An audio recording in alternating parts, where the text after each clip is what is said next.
Hello everyone and welcome to the Sony Cup Series Round of Ohio here. This is round 10 of the Sony Cup Series season.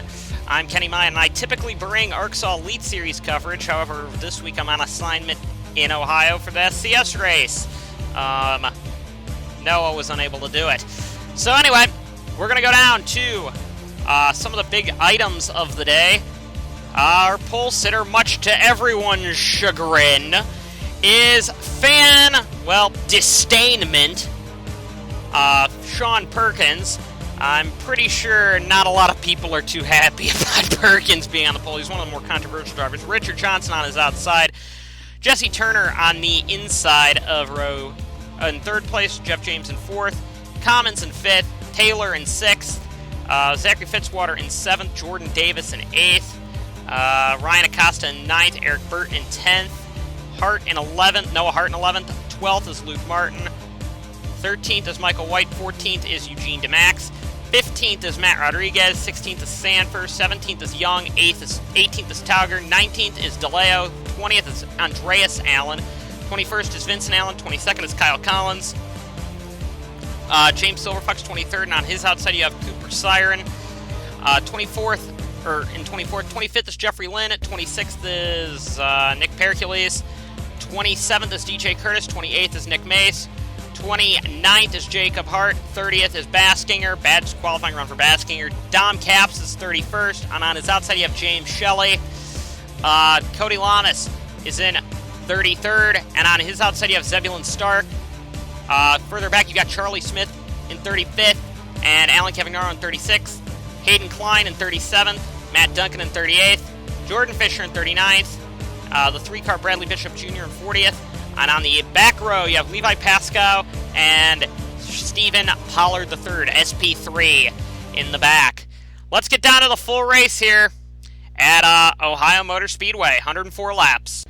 So, as stated earlier, Sean Perkins leads the field of 42 down to the green here at Ohio Motor Speedway. This is his home race here in near Columbus, Ohio. He's from, I believe, Wilmington, Ohio. Green flag is out. Perkins gets a great start. Doesn't look like Richard Johnson did. Jesse Turner on the inside now is already trying to pounce on Perkins. Here we go. Oh, Perkins threw a block there. Drove it in really deep, but Turner's going to get the lead on the end of the first lap. What a start by Jesse Turner. That looked pretty expert there. Oh, problems for Matt Duncan in the back. Not sure what's wrong with him, but oh boy, we got three wide further back. Richard Johnson III just puts it under Sean Perkins. Perkins is fighting hard just to stay in front of him, but I don't think that's going to work as his teammate now is going to slide on the inside line. Great start here. Oh, contact there between Fitzwater and Richard Johnson. I take it Fitzwater won't care for that too much. And here they go around the outside. Sean Perkins doing a great job there, but great start by Jesse Turner, and Sky Commons off with a great start as well. Commons was very controversial this season because he was supposed to be in the 82 this year and left it for what he deemed greener pastures, what was going to be a controversial sixth car by Martin Motorsports, and he drummed up a lot of controversy that way. And well, Sean Perkins ended up taking the ride and is the point leader. Here comes Matt Duncan out of the pits. Oh boy, problems there for Eric Burton. Contact crash in the back. Big crash in the back. Unsure of who's involved, but that'll be the first caution of the day. Looks like Eugene DeMax had a big piece of it. Maybe Samper and Lynn got one, but I believe the first yellow of the day is out now. Sky Commons. No, actually, Turner's got the lead right now, but Sky Commons is holding station back in second right now. I don't believe Turner caught the pace car there. So Eugene DeMax is on the, outside of a run here, and everybody has to stack up. Somebody was acting like a complete moron back there. Eric Burton, I don't know what the hell's up with him, but he's an absolute clown. He stops in the middle of the track to turn left onto pit road. What an idiot. All right, you're going 120 down the straightaway, and you slow to 85 in the middle of the straightaway without making any kind of move onto pit road. Then you make the move. What a nimwit. What an idiot. And because of all that, that checks everybody up, and Eugene DeMax gets into, I believe that's not Rodriguez, but it's the 76 car that is of Jeffrey Lynn, and Samper did get a piece of that. But that entire wreck, we're on board with Sanford, by the way, that entire wreck was caused by the ineptitude and relative lack of brain capacity that Eric Burton has, because that wreck, actually it looked like one of the Toyotas there, the GameStop Toyota, I believe that's if Jacob Hart had a piece in that as well, but that was all caused by relative brain fade from a driver who should know better. Jesse Turner's on the outside of look who it is. It's our favorite idiot on the inside, or at least today. So far, the reject of the race has been Eric Burton. Green flag is out. Turner, let's see if Burton makes things easy, because Burton's, for every right he has to try and go for that spot, he's going to try and get back on the lead lap. He was a lap down. Down low, you're seeing Matt Duncan trying to get his lap back. Right now, Eric Burton did. And now you're seeing Ryan Acosta moving his way forward on the inside of that Sky Commons. A little further back, we're seeing also Jeff James on the move as Fitzwater's on the way back. I believe Johnson's going to try and do something on... Nope, he let Fitzwater in. That's a good move there. Now it looks like why do I keep saying Jordan Turner? Jesse Turner's going to the inside now of Eric Burton, and looks like he will get him relapped. Quite easily, actually. Eric Burton slid wide there. Now Matt Duncan's going to actually try and go for position on him. But now you've got Ryan Acosta now looking pretty strong. Oh, Matt Duncan slid around a little bit there, a little further back. Everybody's relatively single file right now. And, Matt Duncan's making life certainly difficult for Ryan Acosta, Jeff James, because they're battling with Eric Burton back there and up in front of them, and those two are lapped cars. They really ought to be getting out of the way. At least Eric Burton seems to be trying to do that. Maybe he realized his stupidity earlier on and now is trying to make up for it by being a gracious backmarker. That is quite nice of him. Jordan Fisher now is falling back pretty quickly now. He's actually restarted in a pretty good position, but now he's falling back to 32nd on track right now. Bad run for Vincent Allen, too, back there as well. Vincent Allen not exactly doing the best today, but a little further back, you got Bradley Bishop Jr. looking for a better result as well. That team hasn't been exactly the fastest, though, all weekend, as it looks like here comes Acosta trying the inside now of Matt Duncan, but Duncan's not making his life very easy right now. Well, it looks like Acosta's going to get the spot right there, as Jeff James, Zachary Fitzwater, and Richard Johnson now are right on the back of Acosta. Now, I'm not sure what Acosta's doing. He's going high, and that's going to give Jeff James the run here. James slides in there, but Acosta tried to throw a block there, but not going to work now, as Acosta's going to fall back pretty quickly, I believe, as battle for second continues to heat up. But the outside line is pretty useless around here, if I do say so. Matt Duncan actually is trying to get his lap back from Acosta there, as well as Fitzwater's getting going. Johnson, Hart made a couple of positions up there. Commons fell back a ways, and Perkins had a slow pit stop. Michael White, I don't know where he started. That car is so anonymous looking, I can't even pick it out on track. And Matt Rodriguez also doing his best up the order as well. Jordan Davis also doing a good job getting back up the order. But I think the biggest mover actually has been Luke Martin. I don't believe he exactly qualified the best, if I try to remember. I don't think he qualified very good, at least for his standards. He should be in the top 10 every week with how good he is. He certainly has the talent for that, but he's been struggling. Jordan Fisher's fallen all the way back to the last car currently running. He is not doing well at all right now, as he is now trying to get back to the inside line and start picking off cars. He does have a faster car than that, but he's got to be worried, because now you got Jesse Turner now closing in on Pericles and Fisher, which are hanging on to the back of the field. And once Turner catches the back of the field here at Ohio Motor Speedway, his big advantage over second of Jeff James, who got by Acosta, who finished the move on Acosta, will drastically decrease, as it looks like Richard Johnson's trying to move on Fitzwater. I think he could have made that move if he was a little bit gutsier into the braking zone, but so far he seems to be playing it quite cautiously around here. Oh, problems for a green car on pit road. We'll see who that is. That would be Jeffrey Lynn. He was involved in that first stack up there, and he's back on pit road. That car is not handling right. So now Jesse Turner is catching the rear end of the field. There's Trek Tauger, and bad run for him. Bad start of the run for him. He is now, you can see Lynn's coming back on track. So Jesse Turner, the race leader, now has caught the back of the lead lap cars, tail end of the lead lap cars. Now what you're going to see is Jeff James and Acosta, they're not busy battling each other like they are now, should be able to close in pretty quickly on them if they weren't battling. And now Richard Johnson's finally making a move on Fitzwater, and that makes the move pretty easy for Hart now, as Sky Commons now is closing in as well. Commons has had a good weekend this weekend. Oh, Hart slides wide now as Commons is looking to go 3 wide here.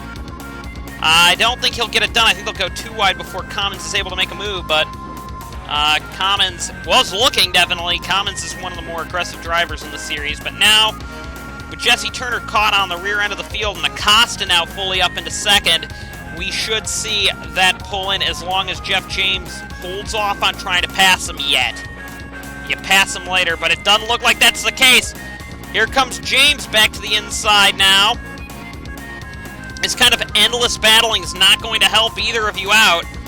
In fact, it's just going to hurt you guys, because then Turner will start picking off some of these lap cars, although it doesn't look like Turner's making it too, making that a very concerning effort right now. He's just kind of hanging back, but I bet he doesn't want to see Pericles and Collins going side by side in front of him. That could be bad.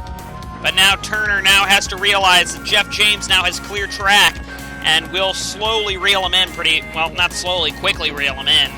We're on board the nose cam of Jeff James as Jesse Turner now has made a move on Kyle Collins, putting a lap car in between himself and James. That's what you got to do here, is you got to set yourself up where you put lap cars in between yourself and the cars behind you. If you're leading this race, you got to do that, or else you're going to find yourself getting passed pretty quickly around here. Now Jesse Turner now is looking on the inside of Tauger, and that will be 2 lap cars. That would be pretty hard to catch back up by Jeff James there if Turner could get by Tauger as well, but a little further up the field, we're just looking around here making sure everyone's still running cleanly. Yeah, pretty single file right now if you look at it. I mean, not a whole lot going on here. Fitzwater fell a ways back, and Perkins is now starting to get on a move. Now he's up to 6th, so would not surprise me if Perkins starts going up the order there. Now, okay, Collins is maybe trying to make James's life a little bit hard here. However, if Jeff James gets by, doesn't look like Turner's able to get to the back end of Tauger here. So that could end up putting James right up to Turner's rear end. Oh, Sky Commons is blown up. That's why Perkins made a run. Sky Commons is blown up the 9 car. That's it for him.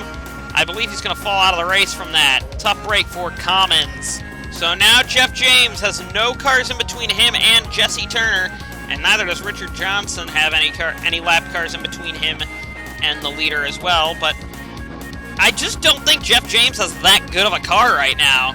He seems to be sliding up in the middle of the corner and really not taking this, really not putting a threat to Jesse Turner right now, who's pretty much led from green.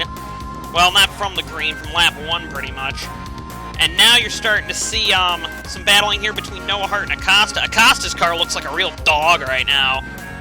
And paint scheme-wise, it's not one of the... Well, I don't mind his paint scheme. Perkins is I'm not too fond of, but Perkins is starting to get a move done on Acosta now, as Richard Johnson somehow took the lead away from Jesse Turner, but Turner takes second away from Jeff James, but now James retakes it, so this endless passing for second's not going to get you the win here, and really points racing means absolutely nothing with this ridiculous point system that the Sony Cup Series uses, where wins determine the championship, but I digress. You gotta win races, and right now it doesn't seem like Jeff James or Richard Johnson are too interested in that. Now, finally, Jeff James has mounted a charge on Jesse Turner, and this is becoming a very interesting kind of situation now, as can Jeff James seemingly make a move on Turner? Maybe it be the second lead change of the race. I don't know, but we should be coming closer to pit stops as this race goes on. I believe there's pit stops at least. I don't know about these cars that much. Oh, somebody else is blowing up. We'll see who that is. Mac Rodriguez grenades the Horizon Group 77 car. That's it for his race. Tough break for him. He would fall out of the race. Jesse Turner, as this race has gone on, has not been able to get by Trek Tauger. And now there's actually another lap car he's going to lap, I think, pretty much without any question. That'll be Jordan Fisher, who keeps getting stuck on the outside line. Turner does have a car that can do well here, but he's got to get through this lap traffic better. And, I mean, he had so many opportunities to get a big lead and wasted all of them with Jeff James and Richard Johnson battling each other through the hill. Now he's starting to lap. Well, he was stuck on the outside, so Jordan Fisher wouldn't exactly be too much of an issue for him. But Jesse Turner, when there's a car, he's not looking like his car is able to pass. It's fast, but it just can't pass anybody. Unless if he gets a good rocket start like he did. Right now, everyone seems relatively calm now, trying to make moves now, as it looks like Perkins is having a little trouble with Jordan Fisher, but no one wants to make a move as, oh, there's a pass in front of him. Trek Tauger goes underneath. I believe that is the 06 car of SP3. But because of this, I mean, Jeff James doesn't look like he's got a very good car either. I think some of the better cars are down, like Perkins, well, no, not Acosta, but Fitzwater is. Ooh, I think Michael White caught the wall back there. Jordan Davis has a pretty good car. But those cars are the better ones, and these cars just don't like passing each other. We're now on lap 83, and Jesse Turner still hasn't been able to get by Tauger. So this race, I don't know why anybody's not making a move on anybody. It's kind of boring just watching them go around in circles. Maybe the SCS needs a better package, I'm not sure, but right now it just doesn't look very good, honestly, as Turner just seemingly is driving around and no one's really willing to challenge him, or no one can, because I don't think Jeff James has a very good car. I think Johnson's might be good, but I don't think James's is. Try saying that 5 times fast. But Jesse Turner is doing a pretty decent job now, just working the field, or just driving around in circles, and if no one's going to make the move, then your life as a leader is pretty easy. So with only 1 lap to go now, nothing happened. And now Jesse Turner's going to walk into something. I'm not sure why Jeff James didn't try and pull out and make a move on him, but Jesse Turner pretty much walks into the race win here. Congratulations to him. Kind of a crappy race, if I do say so myself. I expected better. The only thing that I blew up, who blew up? Somebody blew up after the line. That's James Shelley. Actually, he didn't get lapped. The only other position change, no one made a position change. Not one position change. The final, like 7-10 laps, there was not one on the track. So, tough break for the fans here, who I think expected better. But let's go down to your finishing results.